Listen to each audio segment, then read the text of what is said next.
accept that Ms. Mosuela, the finance officer, is authorized to attest to the authenticity of these numbers as appearing in the records of the corporation? Yeah? Yes, we admit that, Your Honor. Well, if they admit, Your Honor, then I suppose there is no need. You accept The correctness of the figure, Your yes, Honor. just a minute. Prosecution, do you accept the authenticity of that document, We do, Your Honor. that exhibit? We do, Your Honor.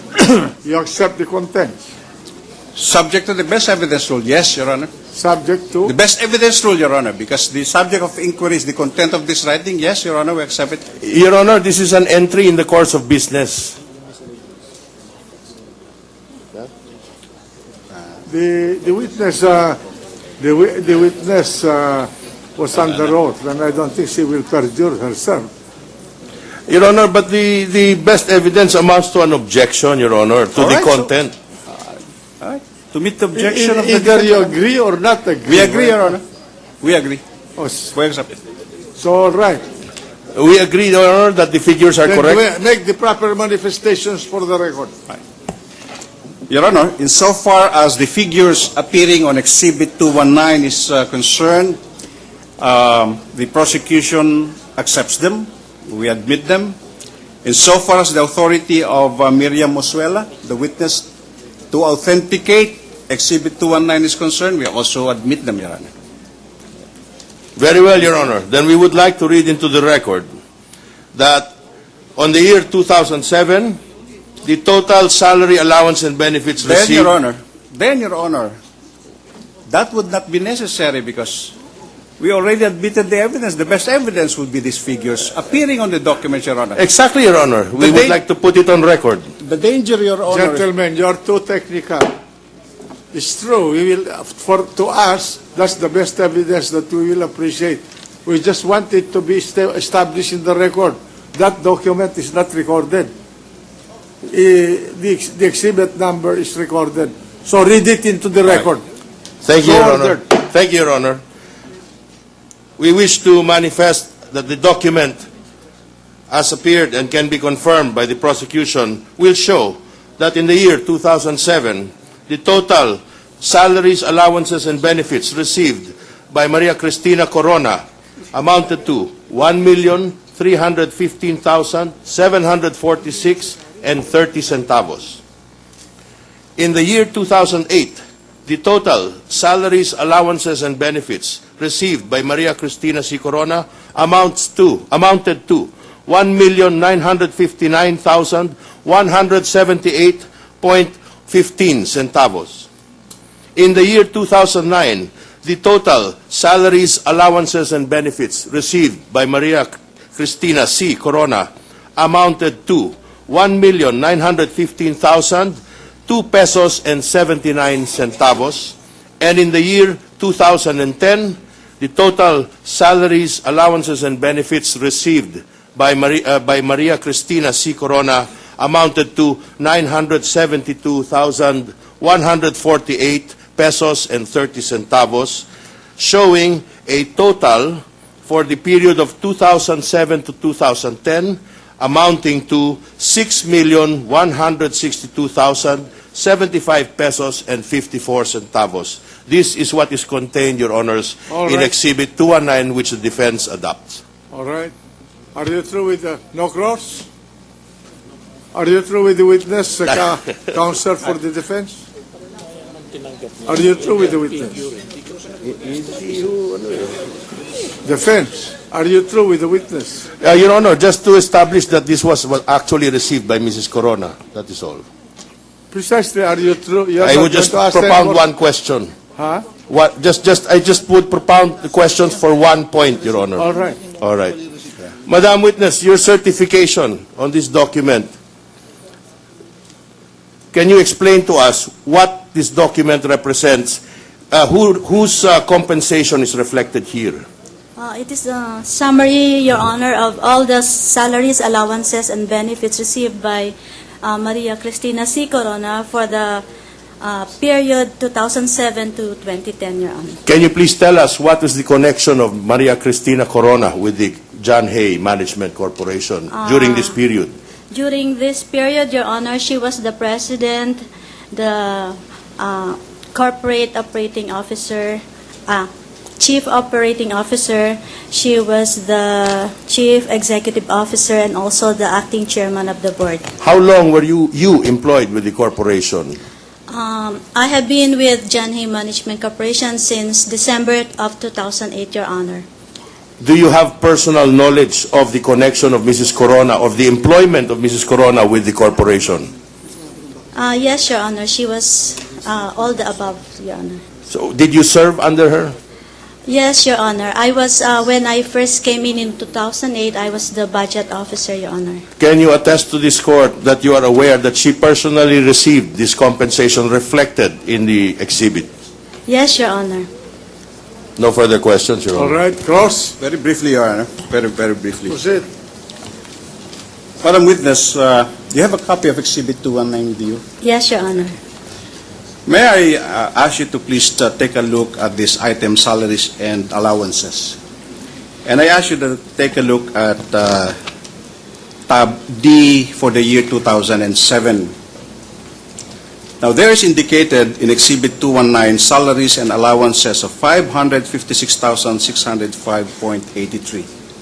Do you have it with you? Yes, Your Honor. My question is, how much of this amount constitutes salaries and how much of this amount constitute allowances, if you know? It's actually all salaries, Your Honor. These are all salaries. Yes, Your Honor. And so therefore, this is the entire amount that were subject to withholding taxes. Is that Right, Your correct? Honor. Right. That's right. And that would be true also for the years 2008, 2009, and 2010. That's correct, Your Honor.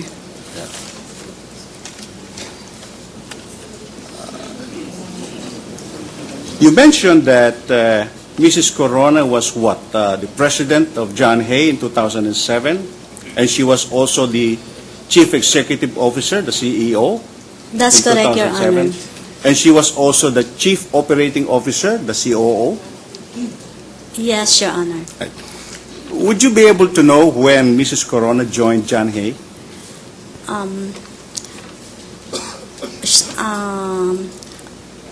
Since I was employed only in 2008, Your Honor, I'm not very familiar, but I have seen records that she was a board of director in 2001.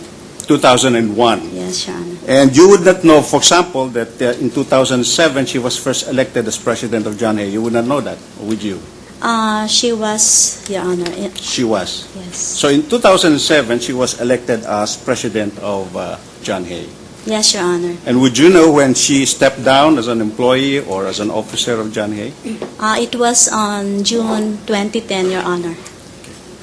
Now, the total, as appearing here in Exhibit 219, the total of all allowances, of all salaries, allowances such as rata, rice subsidy, uniform, etc., amounted to 6,162,075.54. Do you confirm that this is exactly the same amount that she received over the years covered in Exhibit 219? For the given period, Your Honor, yes. Yes.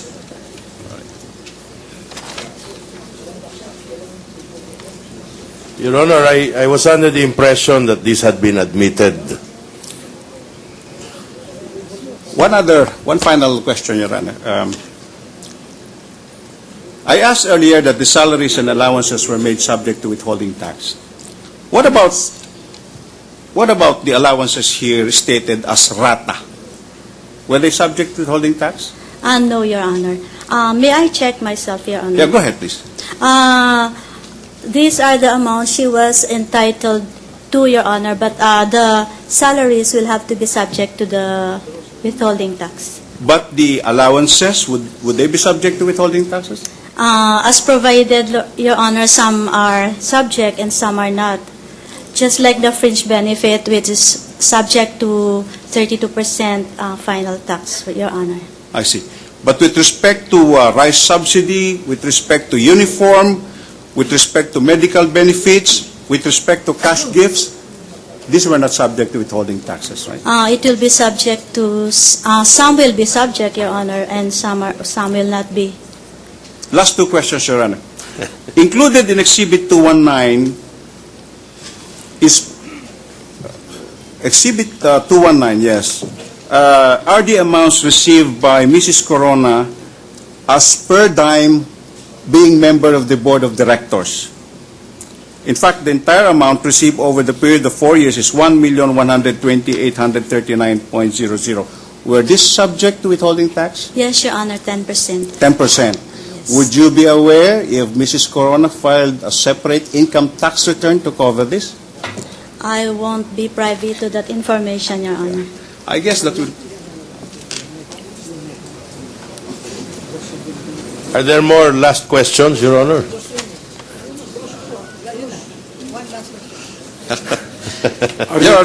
Are you through with your cross? One final last question. Thank you, Counsel. I made reference to the amount of 6,162,75.54 representing the totals. This is the gross amount, correct? You're correct, Your Honor. So you did not consider here the deductions such as withholding taxes or any other deductions for that matter? It is not yet considered here, Your Honor. All right, okay. So that this is the net, oh no, so It's this the is gross. not the net amount that Mrs. Corona received. No? No, Your Honor. All right. Thank you, thank you. Thank you very much, Your Honor. No further cross, Your Honor. All right. No redirect, Your Honor. Redirect. No redirect, Your Honor. May we? Witnesses discharged. Thank you very much. Next witness, but 1 minute suspension. Natunghayan po natin ang testimonya nitong si Miriam